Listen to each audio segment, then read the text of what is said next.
इयत्ता 7वी विषय गणित प्रकरण 6 घातांक। आज आपण सराव संच 28 सोडवणार आहोत, पण त्या अगोदर समान पाया असलेल्या घातांकित संख्यांचा भागाकार बघूया। आपण जर चॅनलला सबस्क्राइब केले नसेल तर चॅनलला सबस्क्राइब करा, लाईक करा, शेअर करा।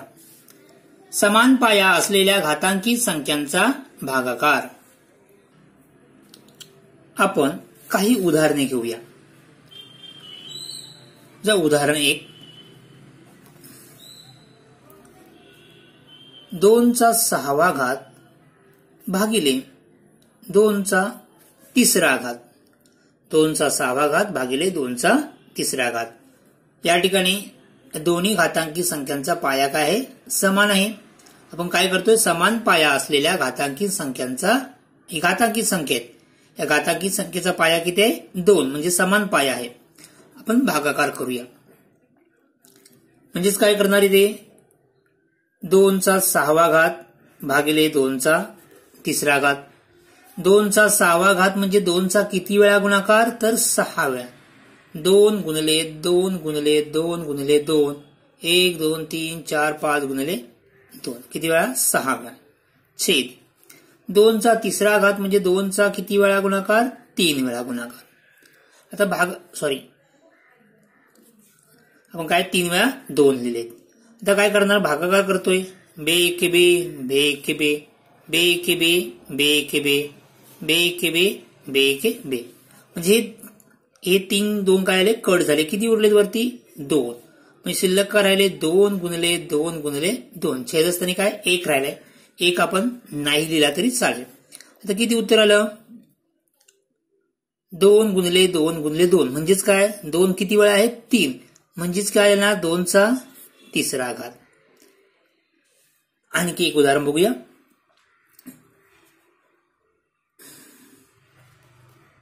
वजा 4चा 4था घात भागिले किंवा वजा 4चा 5वा घात भागिले वजा 4चा 2रा घात। हे आपण कसे लिहूया? पहिल्यांदा वजा 4चा 5वा घात छेद वजा 4चा 2रा घात, या प्रकारे लिहून घेतलं। आता वजा 4चा 5वा घात म्हणजेच काय? वजा 4 किती वेळा लिहिणार? 5 वेळा।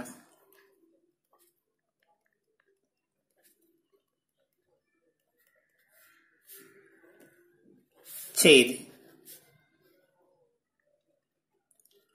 किती आहे? वजा 4चा वर्ग म्हणजेच 2 वेळा गुणाकार। वजा 4 कट झाले, वजा 4 कट झाले। ओके, या ठिकाणी किती आले? म्हणजेच काय शिल्लक राहिले? वजा 4 वजा 4 वजा 4, वजा 4 किती वेळा शिल्लक राहिले? 3 वेळा। हे आपण कशा प्रकारे लिहू शकतो? वजा 4चा किती वेळा गुणाकार आहे? 3, म्हणजेच काय? वजा 4चा 3रा घात। आता हे दोन्ही उदाहरणांचे निरीक्षण करा। 2चा 6वा घात भागिले 2चा 3रा घात, उत्तर काय आले? 2चा 3रा घात। काही घातांकाचा काही संबंध लक्षात तुम्हाला येतोय का? बघा, 6 वजा 3 3, म्हणजे ते काय झाली? घातांकाची काय झाली? वजाबाकी झाली। पाया तोच राहिला आहे। या ठिकाणी बघूया, 5वा घात 2रा घात, या ठिकाणी किती आला? 3रा घात, म्हणजेच काय झालं? 5 वजा 2 किती आले? 3, म्हणजेच पाया समान असेल तर भागाकार करताना काय होतं? या घातांकाचे काय होते? वजाबाकी होते। घातांकाचे काय होते? वजाबाकी। म्हणजे जर या आपण उदाहरणावरून काय लिहू शकतो? जर ए म्हणजे कोणतीही संख्या, ए ही शून्येतर परिमेय संख्या, ए ही शून्येतर म्हणजे शून्य नसणारी, शून्येतर परिमेय संख्या,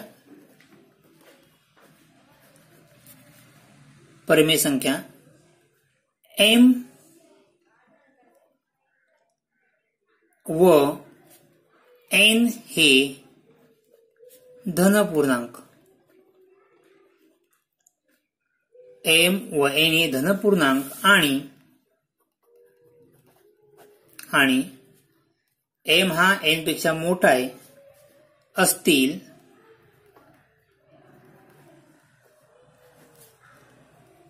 तर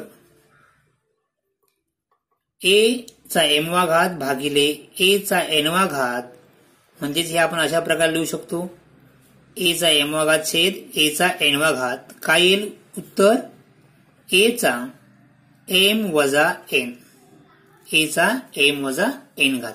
बघा या ठिकाणी a काय होती 4, या ठिकाणी a म्हणजेच काय 2 आणि 6 म्हणजे m आणि 3 म्हणजे n. या ठिकाणी बघा m हा n पेक्षा मोठा आहे, m n पेक्षा काय मोठा असेल तर आपण काय लिहू शकतो? तर या दोन संख्यांचा भागाकार करायचा असेल म्हणजे आपल्याला समान पाया असलेल्या घातांकित संख्यांचा भागाकार करायचा असेल तर काय होतं? ही समान पाया असलेल्या घातांकित संख्यांचा भागाकार करायचा असेल तर काय होतं? ते घातांकित संख्येचा पाया आणि काय करायचं वरती घातांकाची वजाबाकी. घातांकाचा पाया आपण एकदाच घेतलाय आणि घातांकाची वजाबाकी. कळलं? ते भागाकार करताना पाया समान असेल, घातांकित संख्यांचा भागाकार करताना पाया समान असेल तर काय होतं? फक्त घातांकाची वजाबाकी. म्हणजे a चा m वा घात भागिले a चा n वा घात बरोबर a चा m वजा n वा घात. इथे m काय आहे? n पेक्षा मोठी आहे. आता हे एक आणखी सूत्र कोणते मिळालं? a चा m वा घात भागिले a चा n वा घात बरोबर a चा m वजा n घात, म्हणजे m हा n पेक्षा मोठा आहे. या अगोदर आपण मागील व्हिडिओमध्ये आणखी एक सूत्र बघितलं होतं. कोणतं? ती गुणाकाराचं होतं. a गुणिले m, a चा m वा घात गुणिले a चा n वा घात बरोबर a चा m अधिक n. जर गुणाकार असेल तर काय होते? घातांकाची बेरीज आणि भागाकार असेल तर घातांकाचे काय होते? वजाबाकी. हे आपण दुसरं सूत्र. आणखी काय बघूया. समजा am भागिले am, या सूत्रानुसार काय लिहिता येईल? a चा m वजा m म्हणजे काय येणार? a चा m वजा m, त्याच संख्येतून तीच संख्या गेली तर भाग किती येतो? 0. इथे किती आलं? a 0. ओके. आता आपण या प्रकारे बघूया.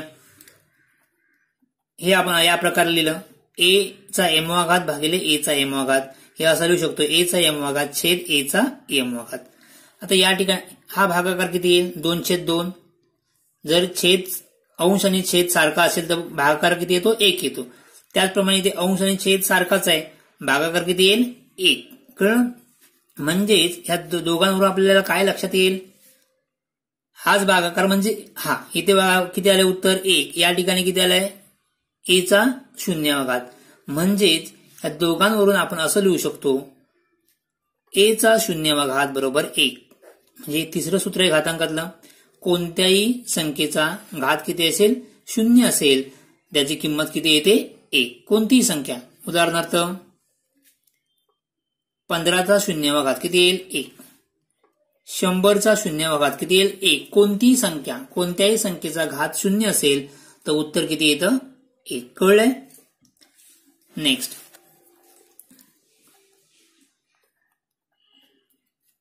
a चा वजा m वा घात बरोबर 1 छेद a चा m वा घात. एक आणखी सूत्र आहे.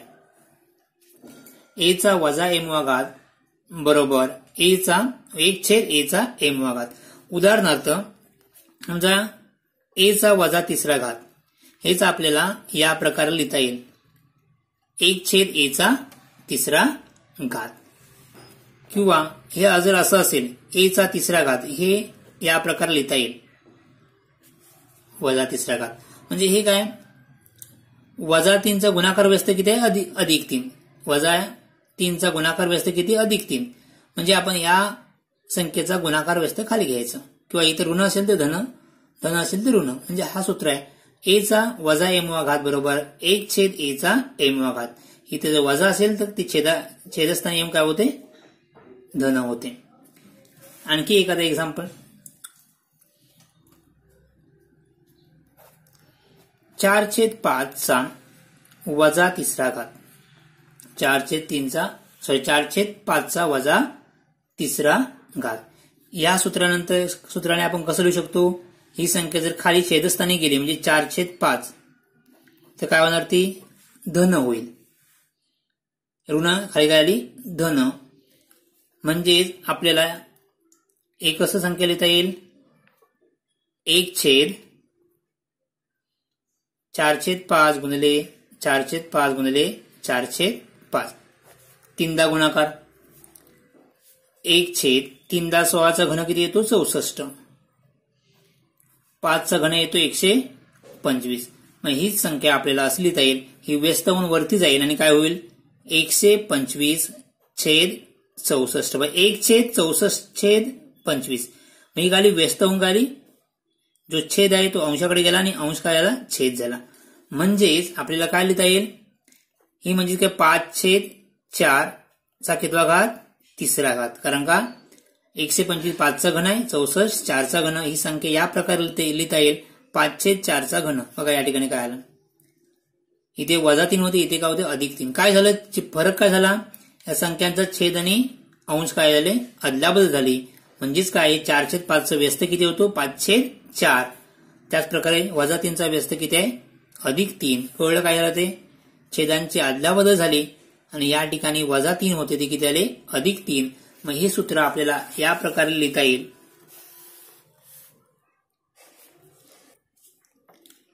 जर a ≠ 0 म्हणजे a शून्य नाही, b ची किंमत शून्य नाही आणि m ही धनपूर्णांक संख्या असेल, तर a/m चा -m वजा m बरोबर b/a चा धन m.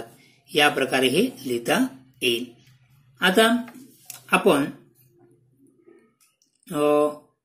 सराव संच 28 सोडवूया. सराव संच 28.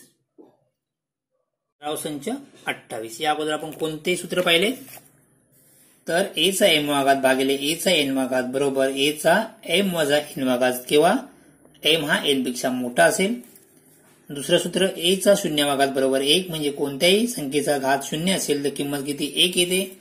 नंतर a चा वजा m बरोबर 1/a चा m आणि नंतर a/b चा m बरोबर b/a चा m. सराव संच 32. प्रश्न पहिला, उदाहरण पहिले, a चा 6 भागिले a चा 4 म्हणजेच काय येईल, बरोबर a चा पाया समान आहे आणि घातांकी संख्यांचा काय करतोय, भागाकार करतोय. तर घातांकी संख्येचा भागाकार करताना जर त्या दोन्ही संख्यांचा पाया समान असेल तर घातांकाचे काय होते, वजाबाकी. म्हणजे काय, 6 - 4 किती येईल, 6 - 4 2. सूत्र कोणतं वापरलं, हे पुन्हा एकदा इथे लिहितोय, a चा m भागिले a चा n बरोबर a चा m वजा n. कळलं. घातांकी संख्यांचा जर पाया समान असेल तर त्यांचा भागाकार करताना काय होतं, घातांकाची वजाबाकी होते.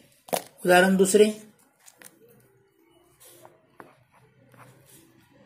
m चा 5 भागिले m चा 8 पाया समान आहे, घातांकाची काय होईल, वजाबाकी. 5 - 8 बरोबर 5 - 8 लहान संख्येतून मोठी संख्या वजा करतोय. म्हणजेच काय करायचं, अगोदर मोठ्या संख्येतून लहान संख्या वजा करायची. 8तून 5 गेले 3 आणि मोठ्या संख्येचं काय द्यायचं, चिन्ह. इथे मोठी संख्या 8, चिन्ह कोणते, -3. हे उत्तर आपल्याला या प्रकारे लिहिता येईल. कुठलं, 1/m चा घन. पण तुम्ही या इथे स्टॉप करा.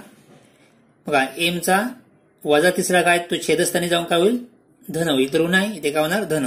सूत्र कोणतं वापरलं, हे बघा, a चा वजा m बरोबर 1/a चा m. या ठिकाणी सूत्र कोणतं वापरलं तुम्ही, a चा वजा m बरोबर 1/m. तुम्ही या ठिकाणी थांबलात तरी हरकत नाही.